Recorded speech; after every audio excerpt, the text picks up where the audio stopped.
Hello, my people, and welcome to my channel. My name is Bemiga Peter Olubayo. As promised in the first part of this video, I'm going to be sharing with you all the information I have about how you can move into the UK and work as a graduate of any discipline, whether you graduated from university or polytechnic, or you don't even have this degree at all. So you too can move under the health and care worker visa into the United Kingdom. And as a bonus, I'm going to be answering some FAQs I've received, such as, will I be able to live on such salary? Should a registered nurse in wherever your home country is, should a registered nurse be considering this route? Sit back and enjoy.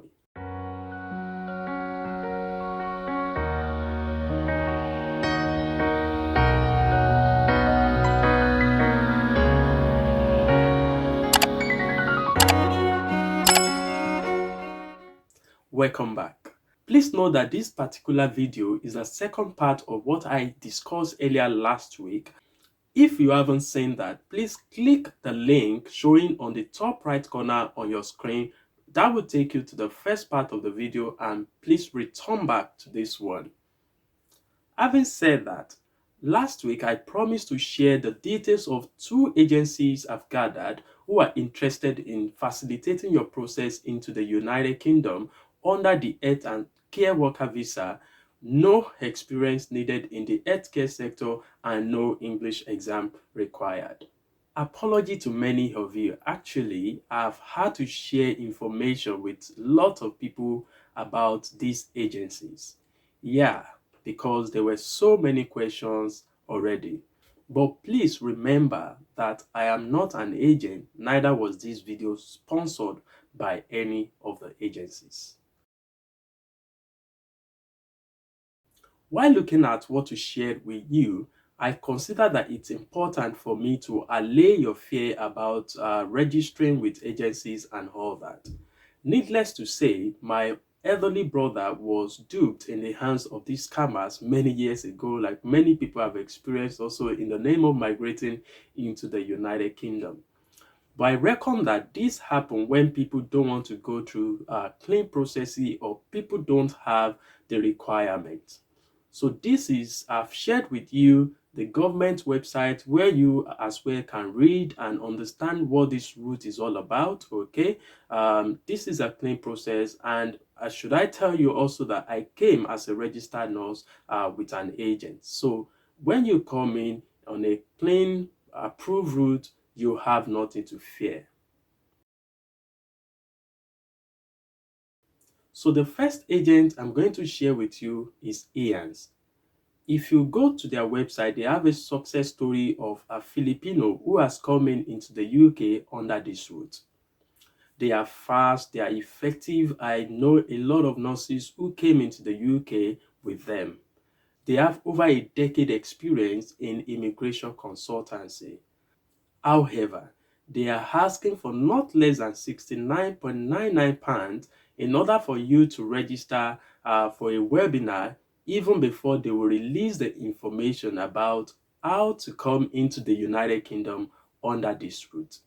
I've attached the link to the webinar registration under the description of this video. Also, while discussing with one of their customer care, basically what they are doing is that during the webinar, you are going to be offered 50% into their training. They are also looking at bringing anybody from any discipline. It doesn't even matter whether you are a graduate according to them.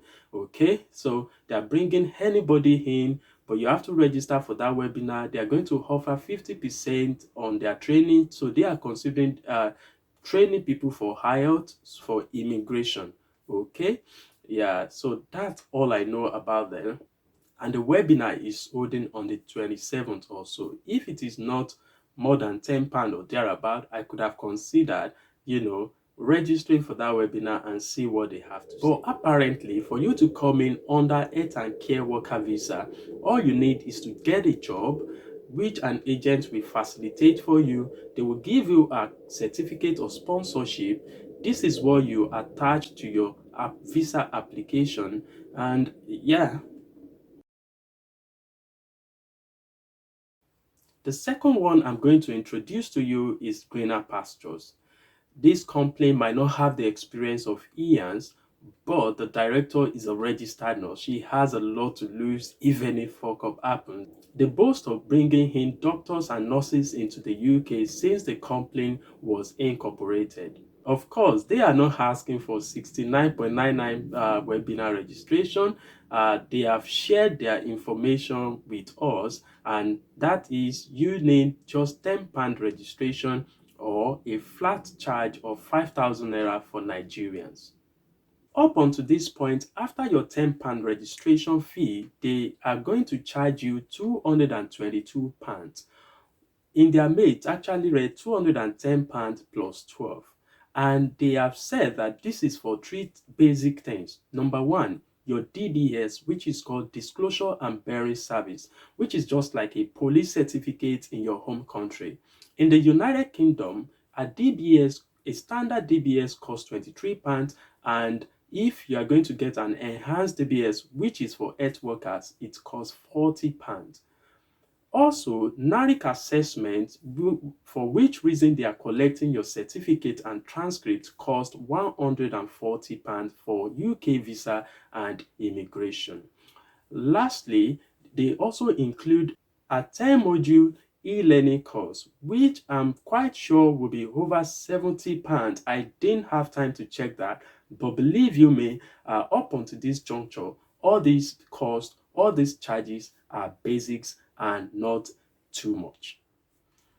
According to them, after you have completed your e-learning and they have assessed everything, they are going to put you forward for an an interview. So if you are successful at the interview, they are now going to charge you an administrative fee of £1,553. Yes, this is where it is.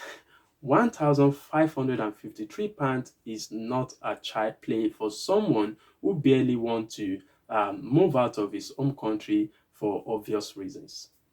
There are other costs they mention in their mail, just so you are aware. They are also looking at giving you a subsidized accommodation when you land in the UK, and that will cost you 1,050 for 3 months. That is like £350 per month. This also is okay for a shared accommodation furnished with the base included. Now, let me quickly talk about other associated costs.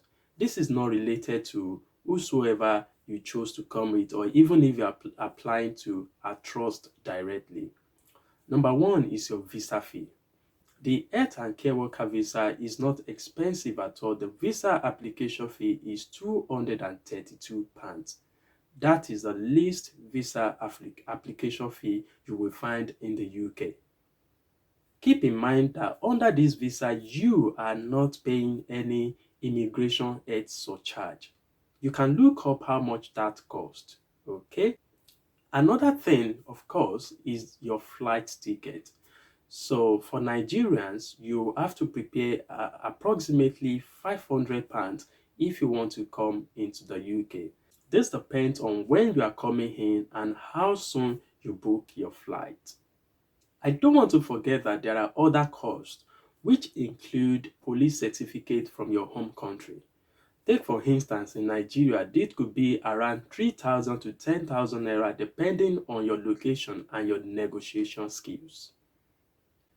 And lastly, if you are coming from a country which requires TB certificate like Nigeria, IOM will collect around 150 US dollars from you, which the last time I checked was 54,000 naira.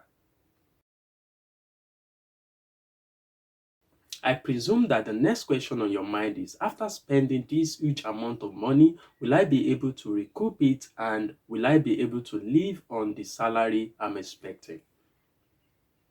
My answer is yes. So showing on your screen, I've entered the 18,000 per annum salary for you, and it shows that your take home will be around 1,300 plus.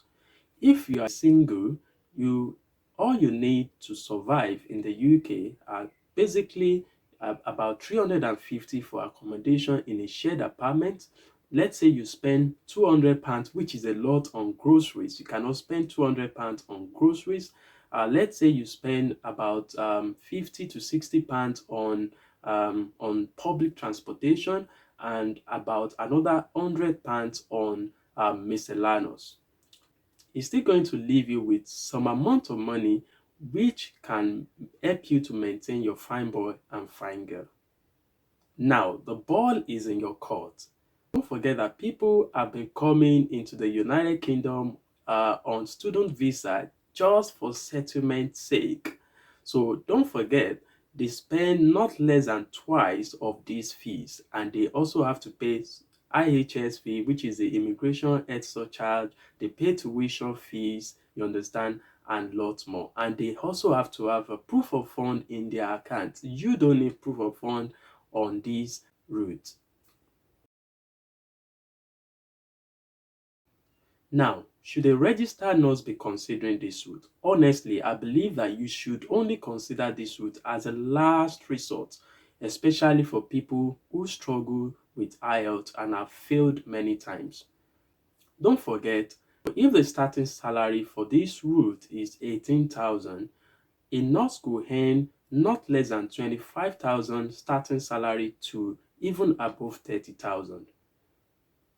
Meanwhile, your visa is tied to your certificate of sponsorship. So this is not the hard part anyway, but it is not straightforward. So if you come in as a nursing assistant and you want to change to a registered nurse after obtaining your IELTS, NMC registration and all that, you will have to apply for a new visa.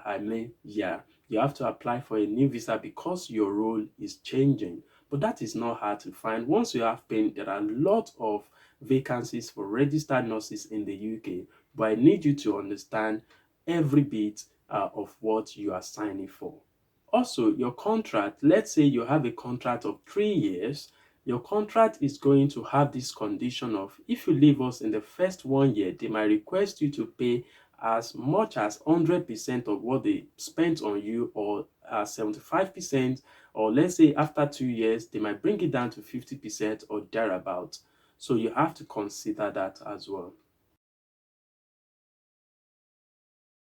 A lot of people have also asked, if I come in, will I be able to bring my family? Yes, you'll be able to bring your dependents, and these include your spouses, whether you're legally married, husband or wife, or you are in civil partnership, as well as your children less than 18 years old.